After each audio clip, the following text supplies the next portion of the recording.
Hello one all, it's my review of The Promised Neverland final chapter, Beyond Destiny. And we open up with this absolutely beautiful, beautiful shot of Emma on the beach. Her family all playing, enjoying, having a happy time running through the water. And she's on the same beach. She's seeing the same sights they are. She's experiencing it just as they are, but she can't join them. She can't even turn around and see them. And that was essentially how last chapter ended. Her being doomed to forever be away from them. Doomed to never even remember them, to never see their faces again. And yet, in this chapter, they managed to overcome their destiny yet again. I was certainly against her getting her memory back, reuniting with her family at the start of this chapter, but as I continued on, as I realized, wait a minute, they've been fighting destiny their entire time. That's the entire point of this series. They were destined to be food. That's why they were bred. That's why they were raised. It's the reason for their very existence. I mean, Petey called them their father. He wasn't far off. They were born. They existed. The only reason they're alive right now is because they were born to be food. And yet they overcame that destiny. For Ray, that was the entire purpose of his life. From the age of 6 years old, he planned his death. He knew it was going to happen. No matter what, he refused to allow himself to be food. So he arranged to set himself on fire on his 12th birthday. And that was his way of saying, screw you, destiny, to ensure that he would never be food, to ensure that he would never be eaten by any demon. Another great example is that mercenary that was chasing him down. He deemed that they were food, that that was all they could be, that therefore they didn't have any rights to think or act or try to do anything differently. And yet as he tried to push them onto the path of becoming food, he ended up sharing that fate. That ended up becoming his destiny, to be food for the demon that ate him. Which is probably the best death in this entire series. I mean, seriously, that was so perfect. And so them overcoming destiny, them finding a way to see Emma again, it makes sense. Them being guided by ghosts, that's a whole other story right there. Like, I kind of get it. It was symbolic of the will of their family, the will of everyone they've lost, that they reunite, that they get back together. I've also actually heard someone speculate maybe this was the Promise Keeper, the demon god, essentially, his way of rewarding them, his way of being grateful for the fact that Emma said thank you. I'm not sure if I believe that, simply because he was cruel and vindictive, and he, always asked for the thing that would cause the most amount of suffering, so I'm not sure if he would really do that, but at the same time, this is a dude that could split reality in half. I don't think he'd have that much trouble keeping Emma and her family apart from each other. So the fact they reunited may have been because it was what he wanted, or at the very least he wanted to give them a chance to see what happens. I also do just absolutely freaking love that Connie made an appearance in this chapter. I mean, seriously, Connie and her little bunny. That's how this all started way back when, at the very first chapter. Connie forgot her bunny, or at least Ray made her forget her bunny, and therefore Norman and Emma chased after him. They learned the horrible truth about the world that way. And Ray's still left with quite a bit of guilt over the whole Connie thing. He essentially let her die without saying a single thing. I mean, there was nothing he could do, no way he could save her, but still, he just let her walk out that door. He let her die. And I think that definitely weighs on his mind, even now. I also do just love the role the locket played. Everyone was thinking, oh, this thing has divine power. Oh, it's gonna be the thing that makes Emma regain her memories because of its abilities and powers. And I still have a whole lot of questions on exactly where it came from and what it does, but no, that wasn't the case. Instead, it was just a thing that guided her back to her family. And it definitely seems to be sparkling in this one page, so maybe it was using its powers somehow, some way. Anyway, then they all reunite, and it should be a happy moment. It really, really should be, but it was painful. It was so painful when Emma asked them, who are all of you? Seriously. And what's up with these people right here? They immediately gave up. They immediately said, oh, she doesn't have a number on her neck, therefore she's not Emma. All right, we're sorry. We obviously messed up here. You're not the person we're looking for, even though you look exactly like her and are missing the ear just like she was. Seriously, how fickle can you people be? But Ray sees the locket and he knows it's her, it's Emma, though I feel like, Ray knows her so well. Even if she didn't have a locket, even if she didn't have her memories, even if she went by a different name, he would have known in his heart of hearts that it was her, that it was truly her, that was his sister, the one he loves above all others. And Jesus freaking Christ, Emma's justification here she justifies it saying that it's not a sacrifice, it's settling things. It's settling her selfish request. The fact that she didn't want to kill demons, and this is the price she has to pay, because in a way, this entire series has been her selfish request. I mean, the very first chapter, she said she wanted to escape with everyone, and because of that selfish request, because she didn't want to leave her family behind, Norman kind of died, or he was sent off and she thought he died. Same thing with his second request, when she says she doesn't want to commit mass genocide against the demons, when she doesn't want to lose Music and Sonja, the two people she actually considers to be her friends. And, after she's seen other demons who live happy lives just like them, that was her selfish request of wanting to allow them to live. Not really selfish, but in her mind it is, because people had to suffer because she made that request. They had to go through a lot of pain and suffering because of it. I mean, if you think about it, if Norman had gone with the whole let's commit mass genocide plan, Isabella might still be alive. So in a sense, it was a selfish decision because it put her family in more danger in order to protect essentially strangers. I'm also just a little irked with her line right here. We'll never have to be terrified. We'll never have to kill. You did not know that.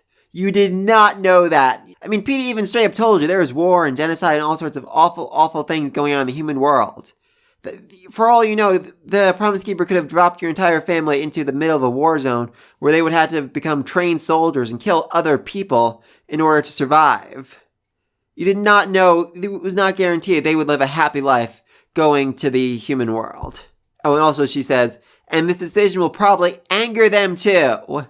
Probably anger them. No, Emma, if they had not found you, they would have spent the rest of their lives searching for you, never giving up, never knowing true happiness until they found you, until their deaths, essentially. Yeah, so she definitely underestimated how much they would miss her, clearly. And then just, Jesus freaking Christ! She says thank you! She says thank you to this fourth dimensional being for making her life a living hell, for making her entire family suffer for the rest of their lives. She thanks him for that. I mean, I said before, someone commented in my reaction video that maybe the reason they were able to find each other again is because the Promise Keeper was grateful that for Emma saying thank you and he decided to reward her for it. Possibly. And then just things get, oh my god, so much more depressing. As Emma is actually afraid of her family, afraid of these people who are clinging to her, screaming in her face to the point where she's actually pushing them away and is scared and sorry and just, oh god, that is painful. And you just gotta love sweet little Phil. He realizes she's scared. He realizes that she doesn't remember who he is. And he doesn't want to make things worse, but he also doesn't want to leave her alone. He doesn't want to, say goodbye to her like this. Norman. Oh my freaking god, Norman. He's so happy. He's happy that she's alive, that she's okay, that she's smiling and she's not alone. He's so happy she's living in the ordinary life. I mean, don't forget, way back when, the first arc, Norman professed his love for her and said he would do anything. He would even die. He did essentially go freely to his death in order to keep her happy, in order to let her get her happy ending, her happily ever after. For her to smile, for her to be happy, he would gladly accept his own death, so of course he's going to accept her losing her memories of him. Still, though, it is just utterly, utterly heartbreaking. We then get a bit of an epilogue about what all the children are up to. They become YouTubers. Oof. What a cheap, horrible profession. Artists, hairdressers, chefs. I think that's Anne, the girl who wanted to become a doctor studying in school. I'm curious about that. Musicians, they're all living out their happy lives. And thanks to the medicine from Adam's DNA, Norman's irregulars are also doing alright. Kind of forgot that Sislo lost a leg, but he got a replacement. He looks pretty happy. Vincent's studying chemistry, I guess. What's his name is learning how to read, which, yeah, the most I can really hope for him. And I guess Barbara is a professional boxer? A whole lot of questions about that. I mean, she's literally not even human because of the genetic experiments that have been done on her. Don't really think that's a fair fight. I don't think anyone would actually be able to stand up to her because she's just that freaking OP, but alright, I guess, the whole truth about the demons, them coming from another world, them being raised as food, is kind of a secret they want to keep being secret. The Ratchet Clan doesn't want to tell people about it. They also managed to fix the mass production kids, which I really, really did not see coming. I said many times I figured, they would just all die as soon as they land in this world, but no. Apparently the Ratchet Clan managed to get them all on respirators fairly quickly, and thanks to Adam's medicine, they can even start walking now. Did not see that coming. I mean, they've been essentially raised from birth to have no, mental stimulation, so their brains are basically jello. You can't really expect more than that from them, but it's still a fairly impressive step for them. I like that. Says that Mike Ratchery is a neutral person, which I think is as best as you could hope for between these two, given that, Norman was trying to murder the entire Ratchet Clan. The Ratchet Clan experimented and tortured him. It feels appropriate. And Aisha's still alive and raising her dogs. I'm not sure if those are the same dogs that she had originally, if they came with her. That wasn't really specified in the promise that we want to bring over all the children and their pets, so not sure about that, but she seems happy, and she hasn't killed Norman yet, so that's a good step. We still don't actually know what Norman said to her in the demon tongue. I mean, way back, right after Norman decided not to commit mass genocide when they were trying to get back to the base, he said something to her which surprised her. We don't know what it was. I'm very, very curious about that. Also, Chris woke up, and I gotta say, this poor, poor kid, he must be so confused. I mean, when he went into that coma, Norman was still dead. They didn't know Sonja was the prince. Musica was not queen. Isabella was alive and didn't try to ever save them. They were in the demon world. They hadn't reunited with Phil. There is so much they have to catch him up on.